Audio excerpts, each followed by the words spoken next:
makanya kan dicek, ternyata mereka itu kan masih ada kembalian, terus mereka itu ngaku-ngaku itu pakai duit mereka sendiri, tapi ternyata itu pas dicek itu masih ada kembalian dan mereka ngambil uang kas itu.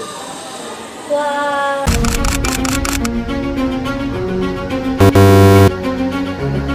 Pergi ke sungai memancing ikan kecil, ikan warna. Sapa salam saya ucapkan, Assalamualaikum warahmatullahi wabarakatuh semuanya. Waalaikumsalam warahmatullahi wabarakatuh. Kembali lagi bersama saya Luis Adhakirasa sebagai host di acara podcast Astronaut Talks kali ini. Nah, sebelum dimulai ada pengingat kecil nih. Kalian bisa ambil cemilan atau ambil posisi ternyaman dulu agar makin betah nontonnya. Dan saya kali ini nggak sendiri, ada dua narasumber hebat di samping saya. Agar para penonton makin kenal ya, silakan Bapak di sebelah saya untuk perkenalan diri. Halo semuanya, saya Pak Davino selaku guru BK di jenjang SMP. Senang sekali bisa diajak ngobrol bareng di podcast ini karena biasanya saya banyak ngobrol sama siswa tentang hal yang berhubungan dengan sikap, kejujuran, dan bagaimana jadi pribadi yang bertanggung jawab. Salam kenal kembali Pak Devino. Iya, Terima kasih sudah mau hadir ya. Pas sekali karena ada peran guru BK yang membentuk karakter jujur dan bertanggung jawab. Memang sangat krusial dan cocok sekali dengan topik kita kali ini. Kan tadi udah perkenalan dari sisi pendidik ya. Sekarang kita beralih ke perwakilan siswa yang biasanya berinteraksi dengan para teman-temannya. Silakan untuk perkenalkan diri terlebih dahulu. Halo, perkenalkan, nama saya Fatir Nasr Ramadan, biasa dipanggil Fatir. Saya senang sekali bisa diundang ke dalam podcast ini yang biasanya saya itu berbincang-bincang dengan teman-teman saya.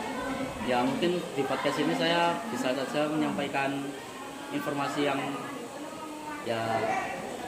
penting buat podcast kali ini.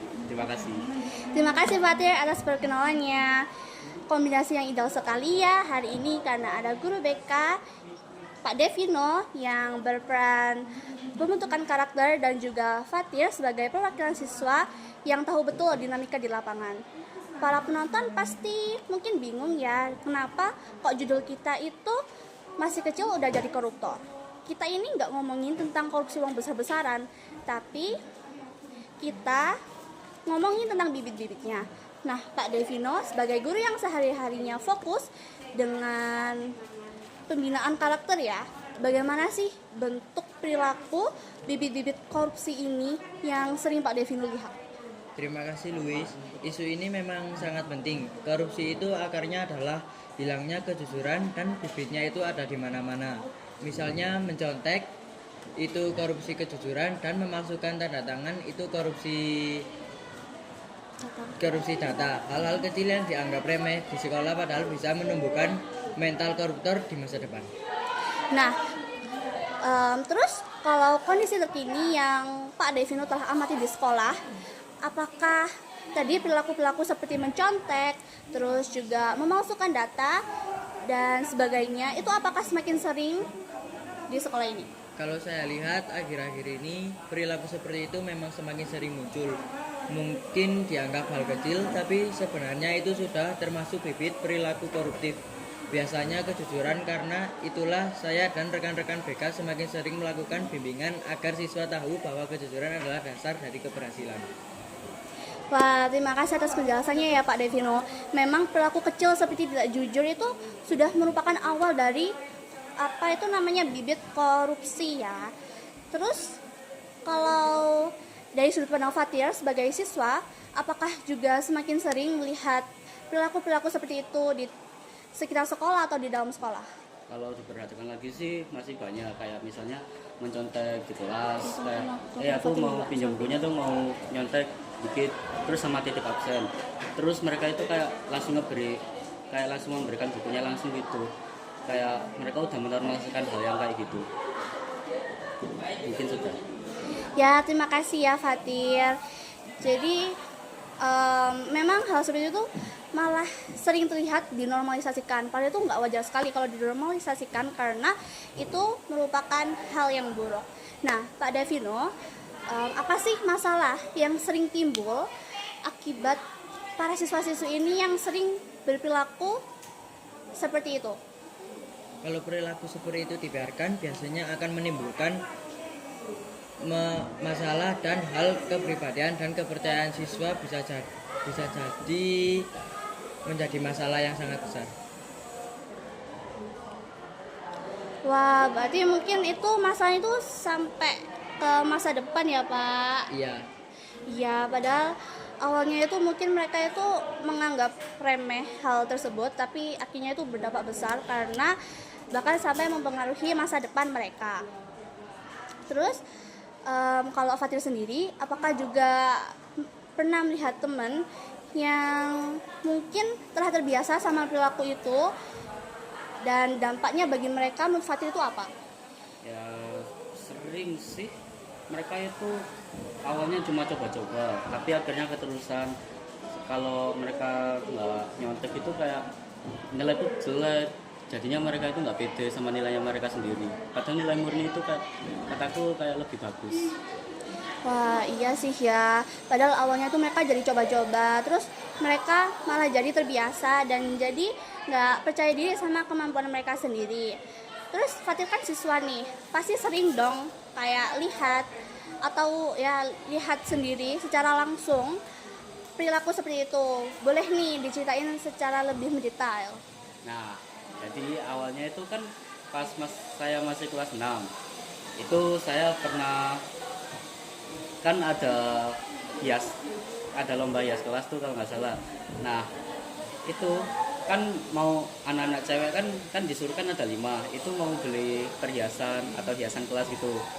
Mereka itu kan udah beli hiasan, kembali ke kelas itu kayak udah ngebawa teh 5 buat mereka sendiri gitu.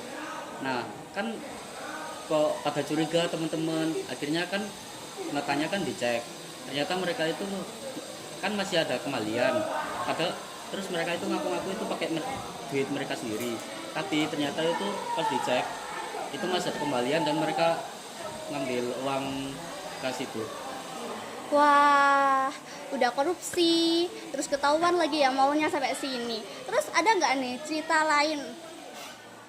Ada sih, itu pas saya lagi nungguin buat alumni itu kan mau makan-makan bareng. Nah itu mereka nggak jadi, dari jam 1 sampai jam 5 saya tuh nungguin sama temen saya yang hadir itu cuma ada beberapa. Nah itu mereka kayak kan udah dicet-cetin banyak tuh, kok nggak datang. Ternyata mereka itu alasannya banyak, kayak aku nggak ada kendaraan nih buat ke situ. Kan ada tuh temenku yang ngechat, kan ada Grab, masa nggak bisa sih. Nah kayak mereka tuh, kita nggak dikasih duit, nggak dikasih uang sama orang tua kita, jadinya kita nggak mau Grab. Nah kayak mereka tuh kan ada yang kan bisa pakai uang tabungan sendiri, tapi aku nggak ada tabungan, uangku habis semua. Kayak mereka itu ngekorupsi waktu aja gitu. Iya sih ya, itu merupakan salah satu dari bentuk korupsi waktu. Terus dari 2 cerita itu, Fatir dapat pembelajaran nggak? Ada, itu ya jangan sering-sering korupsi, ntar juga ngerugiin kita sendiri. Kalau keseringan korupsi ntar juga itu dijauhin sama teman-teman kita sendiri. Nah, karena berbagai hal itu pun kami CBK berupaya untuk membuat atau mengatasinya dengan membuat beberapa program pembinaan karakter seperti gerakan jujur setiap hari serta konseling terkait integritas. Kami juga mulai sering mengadakan diskusi kelas agar siswa belajar memahami pentingnya kejujuran dari sikapnya. Wah, programnya terdengar sangat baik ya. Terus pastinya jika program ini rutin dilaksanakan akan sangat berdampak bagi para siswa maupun siswi. Tentunya itu karena kami menginginkan yang terbaik untuk masa depan siswa dan siswi kita. Ya, jadi kesimpulannya, perilaku tidak jujur atau tidak bertanggung jawab sekecil apapun itu bisa awal jadi korupsi atau lahirnya koruptor. Dan tentunya hal ini harus kita cegah sejak dini. Karena kejujuran bukan cuma penting di sekolah, tapi juga menentukan masa depan kita. Jadi biasakan sikap jujur, bertanggung jawab dan disiplin Gak apa-apa kok mulainya dari hal kecil aja. Yang terpenting nantinya kita bisa membangun generasi yang anti dan bersih dari korupsi atau koruptor. Biasakan diri lo ya. Wah, udah saking asiknya berbincang-bincang ya, sampai tak terasa ini sudah di penghujung acara. Bagi para penonton yang masih bingung atau penasaran sama sesuatu, boleh banget nih tanya di kolom komentar. Nanti pasti kami jawab kok. Dan saya juga berterima kasih kepada para narasumber yang telah memberikan informasi yang sangat bermanfaat. Sama-sama. Tak lupa saya ucapkan terima kasih kepada para penonton yang telah menyimak dari awal sampai akhir. Saya Lisa Dakirasa sebagai host di acara Asrama Podcast kali ini izin pamit undur diri. Wassalamualaikum warahmatullahi wabarakatuh. Waalaikumsalam warahmatullahi wabarakatuh.